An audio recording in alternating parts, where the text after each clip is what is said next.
This is the stuff of nightmares. Imagine you're at home, but you're being stalked by a mysterious presence. You hear footsteps above you in the attic, yet when you check it out, you find nothing. Then you come downstairs to find that objects have been moved around and your food has been eaten. You try to convince yourself that it's all in your head, just a figment of your imagination. But then you hear it again, those footsteps in the attic. And this time it's clear that you're not alone in the house. If that sounds terrifying, then let me tell you about the haunting case of the Hinterkaifeck Murders. On March 31st, 1922, Andreas Gruber, his wife Cecilia, and their 6 children were brutally murdered in their isolated farmhouse in Germany. The killer used a pickaxe, the handle of which was later found, smeared with blood right next to the bodies of Andreas and his wife. Their 3 daughters were found dead in their beds, 2 of them wearing only their undergarments. 2 sons, one aged just 11 and the other 10, were also killed. In the days prior to the attack, family members and farmhands had heard strange sounds in the attic and assumed that it was just a wild cat or perhaps some other stray animal. However, these noises continued, and the family began to suspect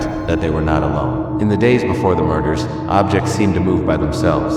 Food went missing and tools lay around the farmyard as if put down by an unseen hand. This led family members to believe that they were being stalked by a ghost. On March, a farmhand called Basak for help because he could not account for the movements of his boss, Andreas. He told officials that he had gone to the farmhouse to do some work, but when he knocked on the door, no one answered. As he looked through the windows, he noticed something disturbing: the overturned cart. Thinking that perhaps Andreas and his family were in the fields working, he decided to wait a while and then went back home. When he returned to the farmhouse later that evening, he tried again to knock on the door, but still there was no answer. Worried that something was wrong, he finally pried open a window and climbed inside. To his horror, he found the brutal scene. In the dining room, there was a heavy wooden table, but it was overturned. On the floor were shards of glass and a pitcher. All around were overturned chairs, and on the wall hung a hat and an empty coat. The visitor immediately telephoned the police and told them what he had found. What makes this case so creepy is that prior to the murders, the family had reported hearing footsteps in the attic. Leading up to the murders, farmhand Joseph appeared calm and collected. He claimed that he had been working in the fields and had seen no one. He told the police that he had left work early because he was unwell. Police searched the area but could not find the killer. They did, however,